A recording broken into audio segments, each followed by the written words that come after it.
محمد وعلى آله الطيبين الطاهرين.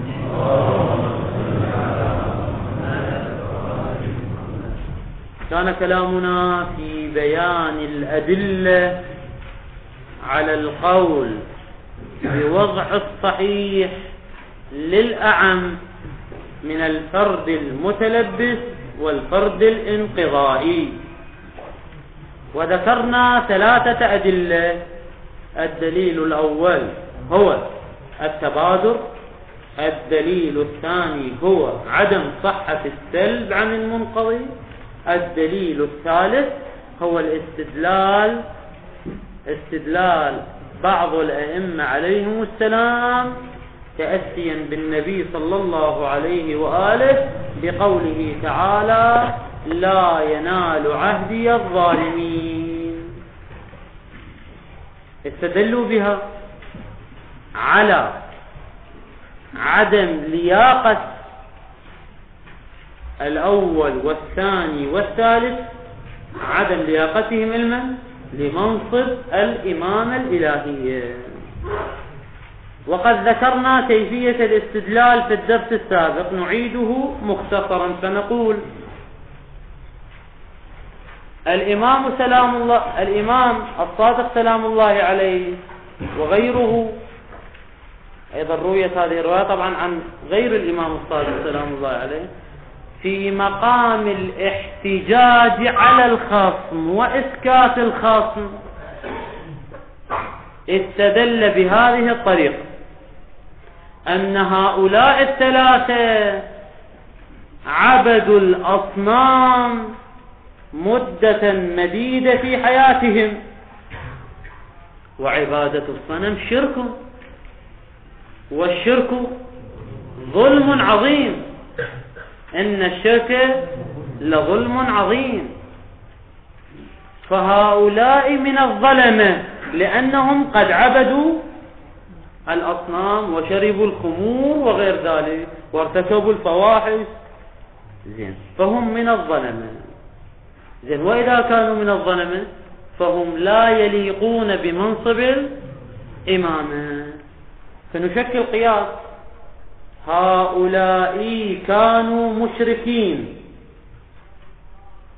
وكل مشرك ظالم، فهؤلاء ظالمون. أما الصغرى كانوا مشركين فبإجماع المسلمين أنهم كانوا على الشرك وعبادة الأصنام وشرب الخمر والزنا والعياذ بالله وغير ذلك من الفواحش. أما الكبرى والشرك شنو؟ ظلم، فلقوله تعالى: إن الشرك لظلم عظيم. فالنتيجة هؤلاء ظالمون. هؤلاء ظالمون خليها صغرى لقياس آخر: هؤلاء الثلاثة ظالمون، والظالمون لا ينال عهد الله وهو الإمامة، لقوله تعالى: لا ينال عهدي الظالمين. فهؤلاء الثلاثة لا ينالون عهد الإمامة.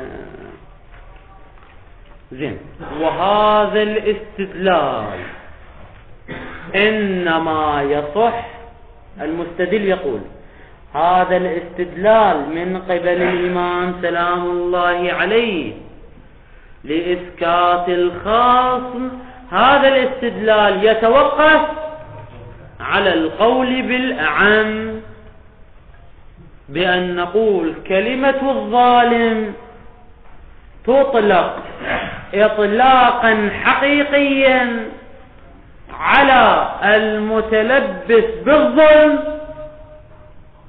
وكذلك تطلق إطلاقا حقيقيا على من انقضى عنه الظلم. فنأتي إلى هؤلاء الثلاثة من الفرد المنقضي أم من الفرد المتلبس؟ طبعا نسلم نقول من الفرد المنقضي. إذا قلنا من الفرد المنقضي، مع ذلك إطلاق الظالم عليهم إطلاق حقيقي. إذا كان إطلاق الظالم عليهم إطلاق حقيقي يلا يصح استدلال الإمام بالآية الشريفة على الغير. وإلا لو لم يكن إطلاق الظالم عليهم حقيقيا بل كان إطلاقا مجازيا، وهذا على القول بالأخص، فهذا يلزم الخصم أو لا يلزم الخصم؟ لا يلزم الخصم. يقول نعم لا ينال عهد الظالمين، يعني الظالم المتلبس بالظلم والشرك، وهؤلاء الثلاثة أسلموا وحسن إسلامهم. يقول المدعي فلا نستطيع أن نلزمه. إذن كيف نستطيع أن نلزمه؟ إذا قلنا بأن المشتق موضوع للأعم، وإذا كان موضوعا للأعم فإطلاق الظالم على هؤلاء الثلاثة بعد انقضاء التلبس يكون إطلاقا حقيقيا. وإذا كان إطلاقا حقيقيا يأتي قوله تعالى لا ينال عهدي الظالمين. إذن استدلال الإمام لا يمكن تفسيره والاعتماد عليه إلا إذا قلنا بالأعم. المصنف قدس سره يقول هذا ليس بصحيح. استدلال الإمام على الطرف المخالف بهذه الآية وهي لا ينال عهدي الظالمين لا يتوقف على القول بالأعام، وإنما يتم حتى على القول بالأخص. وتوضيح ذلك يحتاج إلى مقدمة نقول فيها الأوصاف والعناوين والمشتقات كلها عطف تفسيري التي تتعلق بالموضوع. هذه الأوصاف والعناوين والمشتقات على 3 أنحاء. النحو الأول أن يكون الوصف لا دخل له في موضوع الحكم أصلا، فلا هو موضوع للحكم ولا جزء الموضوع ولا علة تامة للحكم ولا جزء العلة التامة للحكم. إذن شو فائدته؟ وإنما هو مجرد عنوان مشير إلى الموضوع، مجرد عنوان مشير لا دخل له أبدا. ومثال ذلك مثلا يأتي أحدهم يسأل الإمام سلام الله عليه ممن أو عمن آخذ معالم ديني، فالإمام أشار إلى زرارة قال من هذا الجالس، فذكر كلمة الجالس اللي هو وصف مشتق. زي كلمة الجالس لها موضوعية أو ليس لها موضوعية؟ أصلا لا دخل لها بالحكم، لأن أخذ معالم الدين عن زرارة لا علاقة له بكونه جالسا، فإذا قام يعني نبحث أنه يجوز أخذ المعالم أو لا، وإنما هذا الجالس بعنوان مشير إلى الموضوع، وهو زرارة العالم التقي العادل إلى غير ذلك. إذن النحو الأول هو العنوان والوصف الذي لا دخل له في الموضوع وإنما هو عنوان مشير. النحو الثاني أن يكون الوصف والعنوان دخيلا في الحكم وموضوع الحكم، أي هو بمثابة العلة تامة للحكم، وليس مجرد عنوان مشير. ولكن الحكم يتوقف عليه حدوثا ولا يتوقف عليه بقاء. بعبارة أخرى، لدينا عنوان ووصف، وهذا العنوان والوصف علة للحكم، ولكن الحكم يبقى ويستمر سواء بقي العنوان أو زال العنوان، لأن دخالة هذا العنوان في الحكم هي حدوثية وليست بقائية، كما في الحدود والتعزيرات. مثلا السارق والسارقة فاقطعوا أيديهم. لأن السارق تقطع يده يعني شنو؟ يعني إذا تحقق عنوان السارق، فعنوان السارق علة للحكم وهو قطع اليد، فيبقى حكمه قطع اليد سواء بقي عنوان السارق أم زال عنوان السارق بعد ذلك، كما لو تاب وصلح وانتفى عنه عنوان السارق، لكن الحكم ينتفي أو لا ينتفي؟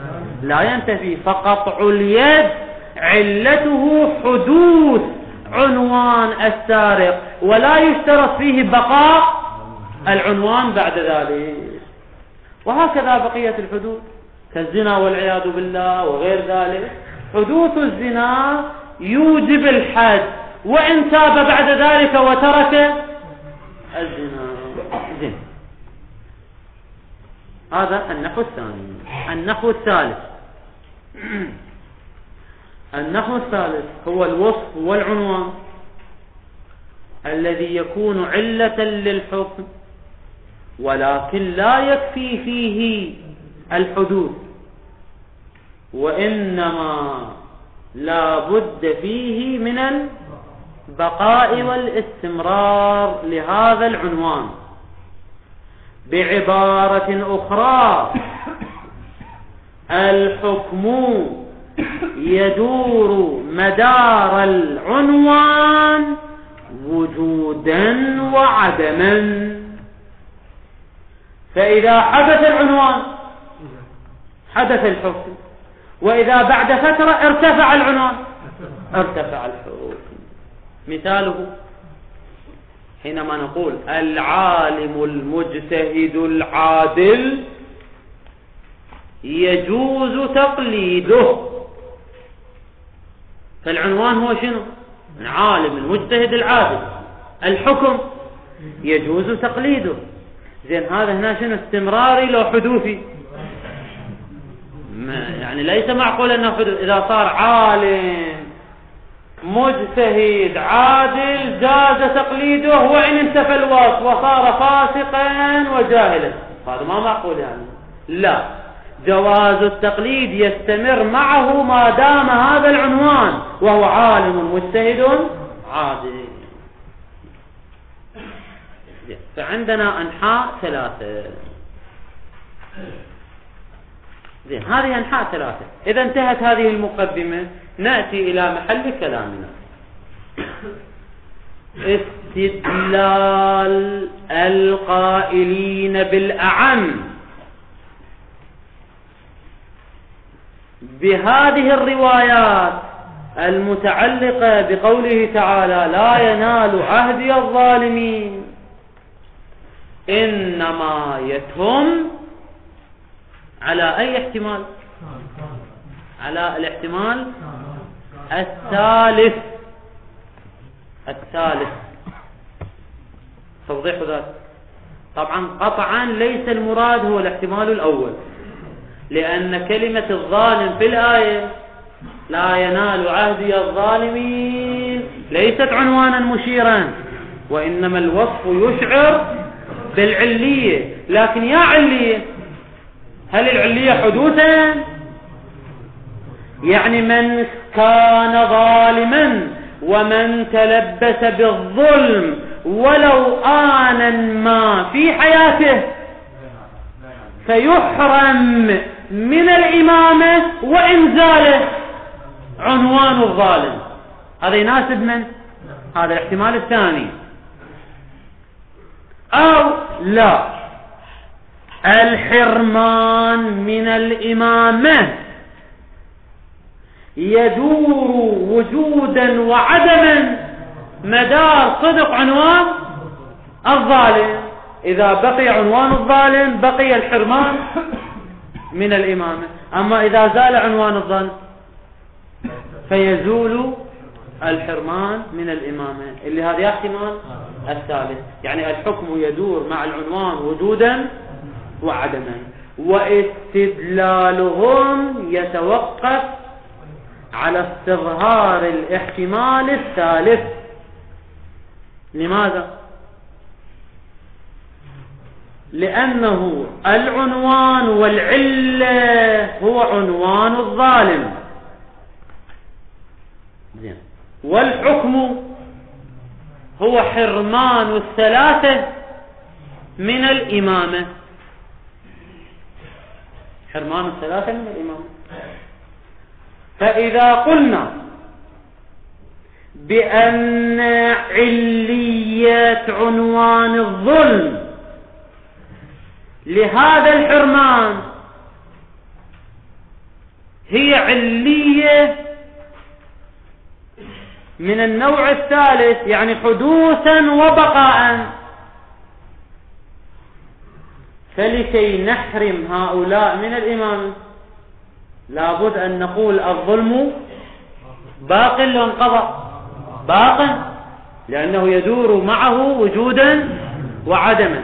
فإذا أردنا حرمانهم لابد أن نثبت العلة، وهي أنه ظالم. وكيف نثبت العلة؟ عند القول بالأعم، وإلا على القول بالأخص. الظلم انتهى ولا يصدق عليه الآن أنه ظالم، وإذا لا يصدق عليه ظالم فعلى الاحتمال الثالث لا يحرم من الإمامة، لأن الحرمان من الإمامة يدور مع الظلم وجودا وعدما. فإذا أردنا حرمانهم بالفعل لابد أن نلتزم بأنهم ظلم بالفعل. وكيف نثبت أنهم ظلم بالفعل؟ القول بالأعم. إذن الاستدلال يبتني على الاحتمال الثالث، وهو كون الظلم علة حدوثا وبقاء،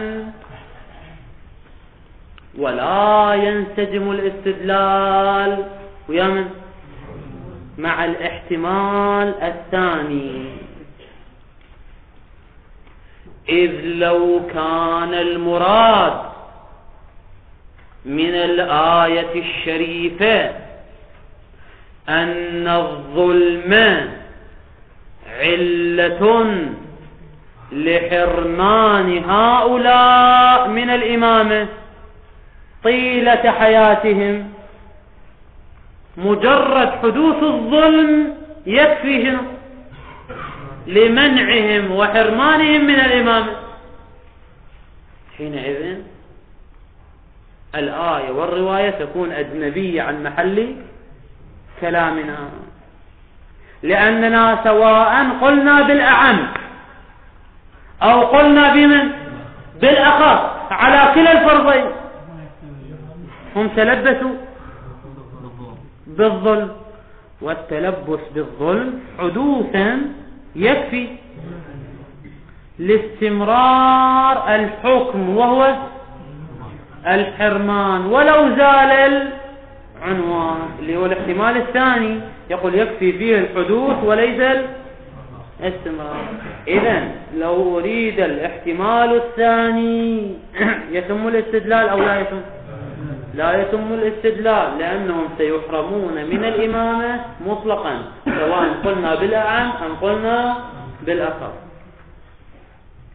أما لا، لو قلنا بالاحتمال الثالث فلكي يتم الاستدلال لا بد أن نقول بالأعم، لنثبت أنهم الآن بالفعل متلبسين بالظلم، فيثبت المعلول وهو حرمانهم من الإمامة. هذا واضح لحد الآن؟ زين، شنو إشكالنا نحن على المطلب؟ وحينئذ نقول ولا قرينة على إرادة الاحتمال الثالث. بس شنو يحتمل؟ الثاني، أن الظلم علة للحرمان بمجرد حدوثه، ولا يشترط فيه الاستمرار والبقاء، بل الحكم يبقى وإن زال عنوان الظلم بإسلامهم، وحينئذ لا يتم بعد شنو الاستدلال، لأن هذا يتناسب حتى مع القول بالأخر. إذن إشكالنا الأول هو شنو؟ إشكالنا الأول أنه يوجد في الآية 3 احتمالات. طبعا الاحتمال الأول ملغي، فيبقى عندنا شنو الثاني والثالث، وبما أنه لا قرينة على الاحتمال الثالث فيحتمل الثاني، وإذا ورد الاحتمال بطل الاستدلال. طبعا بعد ذلك سنقول لا توجد قرينة على الثاني دون الثالث. الآن نقول لا توجد قرينة، وإذا ورد الاحتمال بطل الاستدلال. قال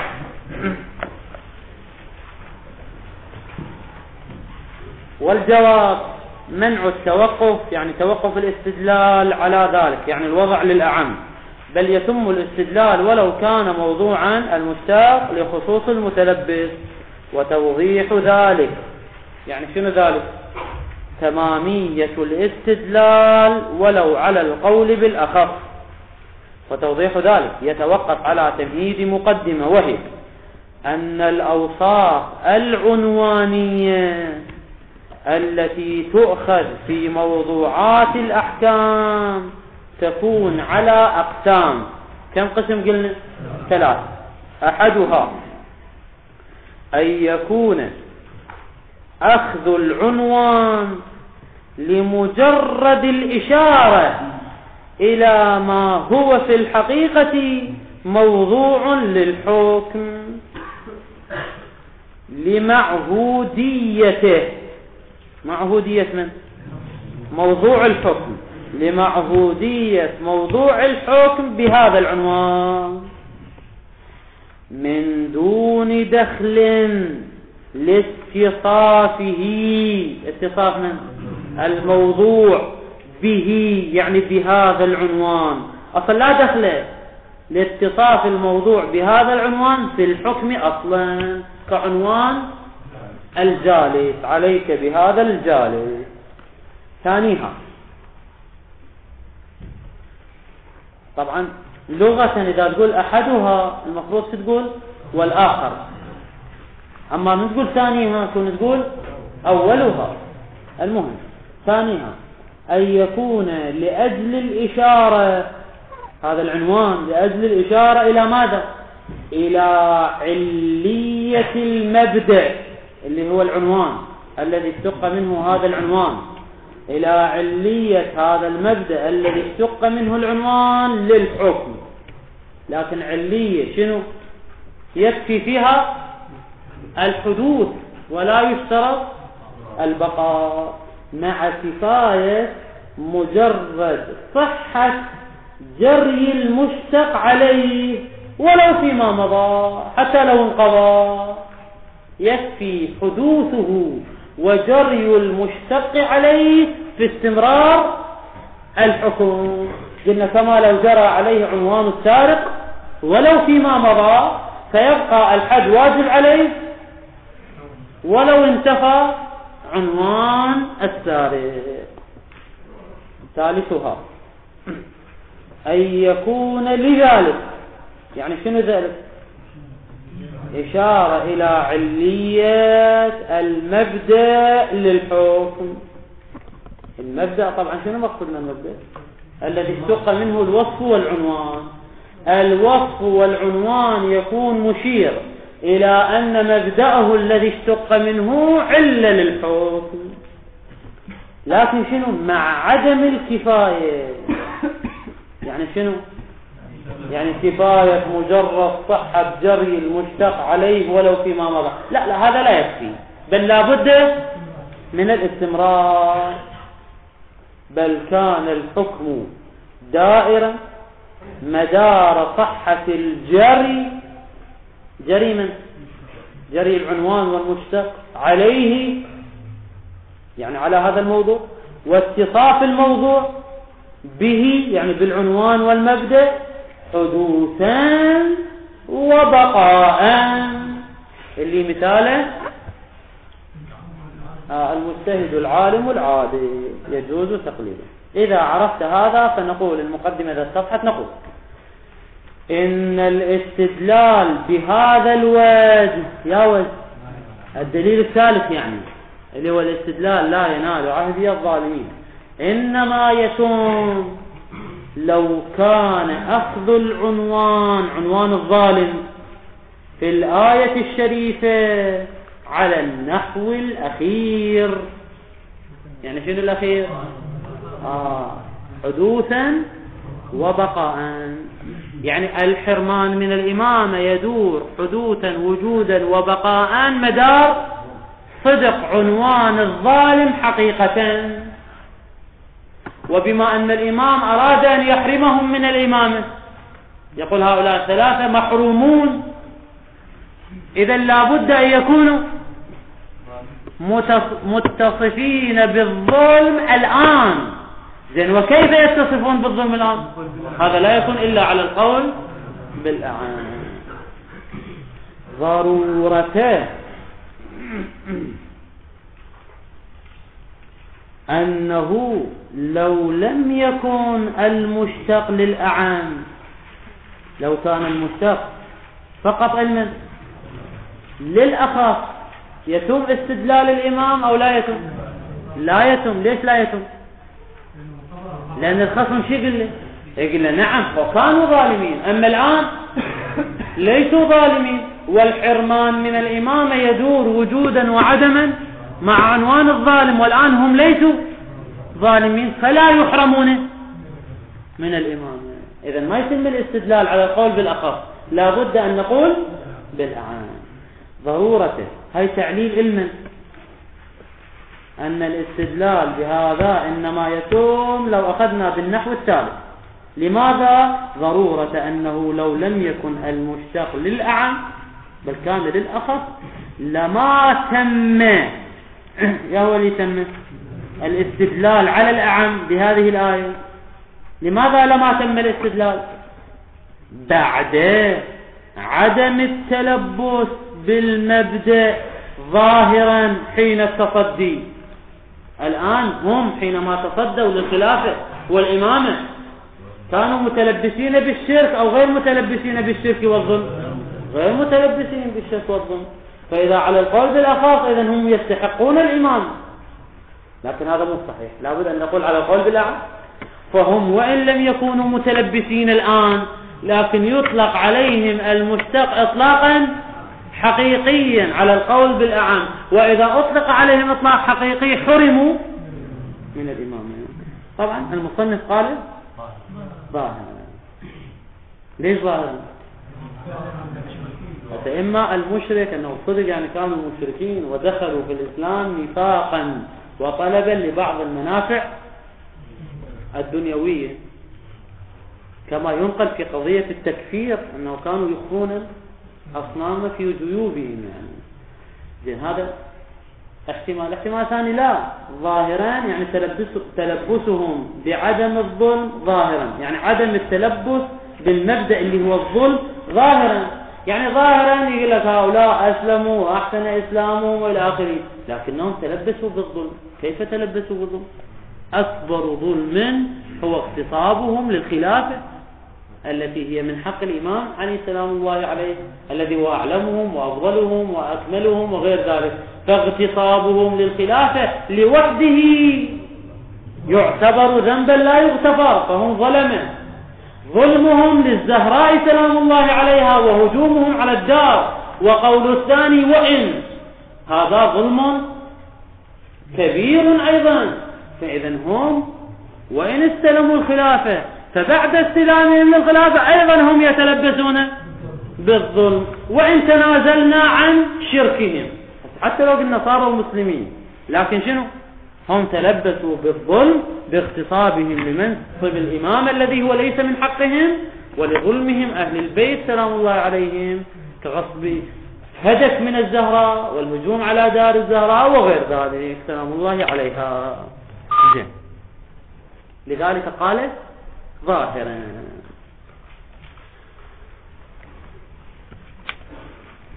بعد عدم التلبس بالمبدأ ظاهرا حين التصدي، فلا بد، يعني شنو فلا بد؟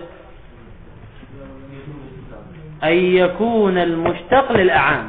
لكي يتم الاستدلال لا بد أن يكون المشتق المن للأعام. ليه؟ ليكون حين التصدي، هؤلاء الثلاثة حينما يتصدون ليكون حين التصدي حقيقة من الظالمين، يعني يطلق عليه ظالم إطلاق حقيقي. وإن انقضى عنه التلبس، هذا يلزم منه القول بالأعام، هذا يبتني على القول بالأعام. ولو انقضى عنهم التلبس بالظل. إذن تمامية الاستدلال تتوقف على يا نحو من الأوصاف.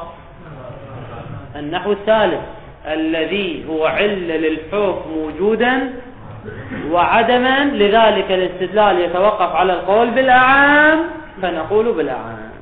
أما لو قلنا بالاحتمال الثاني أن الحكم وهو الحرمان من الإمامة يكفي فيه ماذا؟ التلبس حدوثا، وإن زال التلبس بعد ذلك، وإن لم يطلق عليهم ظالمين الآن، لكن بمجرد أن كانوا ظالمين حرموا من الإمامة، هذا بعد يتوقف على القول بالأعام أو حتى على القول بالأخص؟ هذا حتى على القول بالأخص. لذلك يقول وأما إذا كان على النحو الثاني فلا، يعني شنو فلا؟ يعني أن تمامية الاستدلال لا تتوقف على القول بالأعام، بل تتناسب حتى على القول بالأخص كما لا يخفى، يعني راح يكون غير متوقف على القول بالأعام. ولا قرينة على أنه على النحو الأول. هذا إشكالنا الأساسي، أنه إذن عندنا كم احتمال؟ إحنا احتمالين. الاحتمال الأول لغيناه، الاستدلال على القول بالأعام يتم على الاحتمال الثالث ولا يتم على الاحتمال الثاني. زين أيها المستدلون، لكي يتم الاستدلال لابد أن تثبتوا لنا وتبرزوا قرينة على أن وصف الظالم من الأوصاف من النوع الثالث. وتوجد قرينة أو لا توجد؟ لا توجد قرينة، فيبقى الأمر مجملا ومرددا، وإذا ورد الاحتمال بطل الاستدلال. لذلك يقول ولا قرينة على أنه، يهو أنه الوصف المذكور في الآية وهو وصف الظالم على النحو الأول. يعني شنو على النحو الأول؟ اللي هو الاحتمال الثالث. طبعا ليش عبر عنه الأول؟ لأنه ذكره في البداية، قال إذا عرفت هذا فنقول أن الاستدلال بهذا الوجه إنما يتم لو كان أخذ العنوان في الآية الشريفة على النحو الأخير. هذا النحو الأخير باعتبار ذكره بالبداية، شنو عبر عنه الآن؟ النحو الأول، يعني مقصود النحو الثالث، النحو الثالث من العناوين، النوع الثالث من العناوين، وهو الذي يتوقف عليه الحكم حدوثا وبقاء. يقول لا قرينة عليه، بل أزيد من ذلك، نترقى ونقول،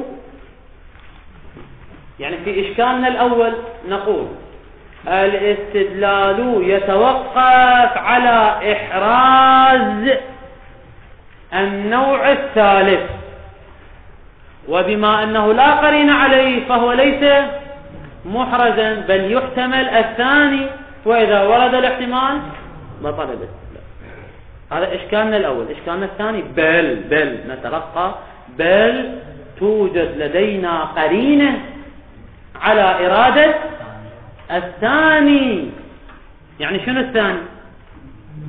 أن مجرد حدوث الظلم وتلبسهم بالظلم ولو دقيقة واحدة في حياتهم، وإن انقضى وزال بعد ذلك، فهم يحرمون من الإمامة. وهذا الدليل والقرينة هي مناسبات الحكم والموضوع. بتوضيح، هذه الآية الشريفة لا ينال عهدي الظالمين وردت في سياق مجموعة من الابتلاءات التي ابتلي بها إبراهيم سلام الله عليه. لأن الآية ماذا قالت؟ بسم الله الرحمن الرحيم: وإذ ابتلى إبراهيم ربه بكلمات فأتمهن قال إني جاعلك للناس إماما قال ومن ذريتي قال لا ينال عهدي الظالمين. فإبراهيم سلام الله عليه بعد أن اختبر الاختبارات العظيمة، فاختبر بماله وأنفق ماله في سبيل الله، واختبر في عائلته فجاء بعائلته وتركها بواد غير ذي زرع وتحمل فراقهم في سبيل تنفيذ الأمر الإلهي. بل وصل الأمر به أن يختبر بولده: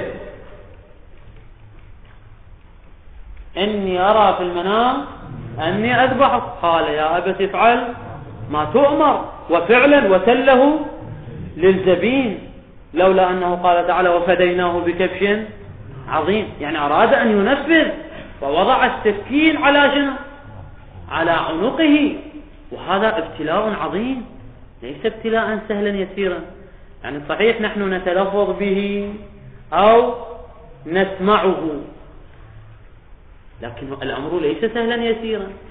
أولا هو لم يأتي له جبرائيل مباشرة حتى يقول هذا أمر حسي.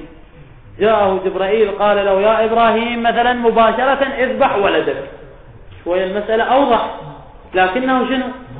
رأى رؤيا. طبعا وإن كانت الرؤيا رؤيا النبي والرسول يعني تتحقق، لكن أكو فرق نفسي بين الرؤيا وبين الأمر المباشر.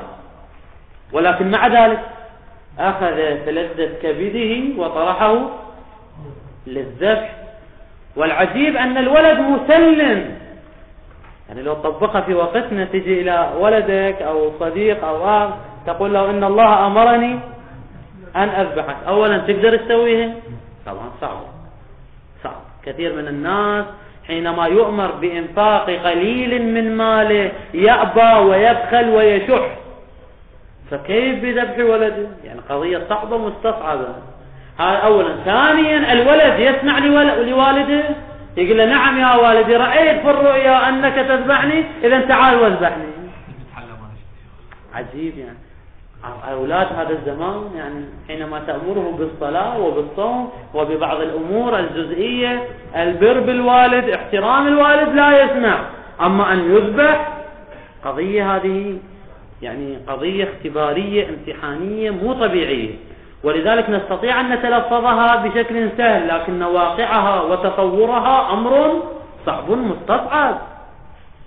وكذلك حينما كسر إبراهيم سلام الله عليه الأصنام، مع أنه يعلم أنه فرد واحد ضعيف، لذلك أوقدوا له نارا بحيث تشوي الطير في السماء، ولم يستطيعوا الاقتراب من هذه النار، وإنما القوي شنو؟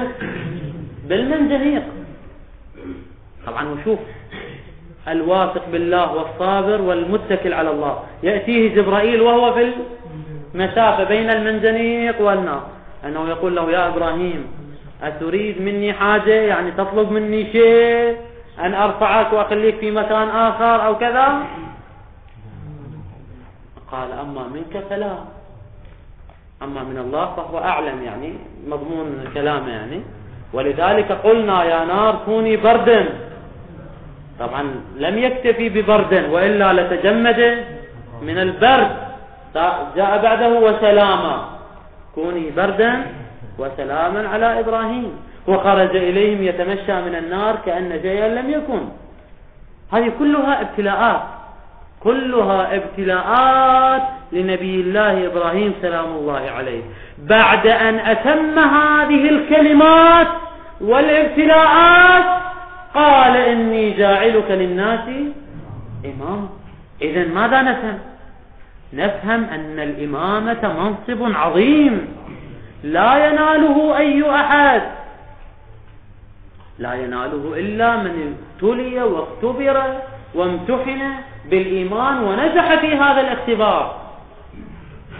لذلك العلامة الطباطبائي في تفسير الميزان في ذيل هذه الآية ينقل رواية عن الإمام الصادق سلام الله عليه أن الله تعالى اتخذ إبراهيم عبدا قبل أن يتخذه نبيا، وإن الله اتخذه نبيا قبل أن يتخذه رسولا، وإن الله تعالى اتخذه رسولا قبل أن يتخذه خليلا، وإن الله تعالى اتخذه خليلا قبل أن يتخذه إماما. فلما جمع له هذه الصفات العبد والنبي والرسول والخلة، حينئذ استحق أن ينال شرف منصب الإمامة، فهو منصب عظيم وليس منصبا سهلا يسيرا. وهكذا أئمتنا سلام الله عليهم، يعني لم ينالوا هذا المنصب اعتباطا، وإنما اختبروا أيما اختبار وأوذوا أيما إيذاء، كما في الزيارة الجامعة مضمونها أنه شنو؟ فمنكم من فلقت هامته في المحراب، ومنكم من خر صعيدا على رمضاء كربلاء، ومنكم من حمل على النعش والسهام تشك في جسده الشريف، ومنكم يعني مضمون المنصا، ومنكم من قضى سني عمره في السجون وقد رضت ساقه بحلق القيود. اختبارات عسيرة واختبارات شديدة. بعد أن اختبرهم الله سبحانه وتعالى تلك الاختبارات علم منهم الصدق والوفاء والاستحقاق، لذلك حظاهم بمنصب الإمام الكبير. ومن هنا نقول هذا المنصب الكبير لا يناله من كان ظالما ولو طرفة عين، من كان ظالما ولو يوما واحدا، كان مشركا يوما واحدا، هذا لا يستحق منصب الإمامة، هذا المنصب العظيم الخطير. ولذلك نقول حدوث الظلم كاف في انتفاء الإمامة عن ذلك الشخص الذي تلبس بالظلم ولو يوما واحدا. طبعا ونحن نستطيع، ونحن أيضا نجعل هذا دليلا على عصمة الأئمة سلام الله عليهم.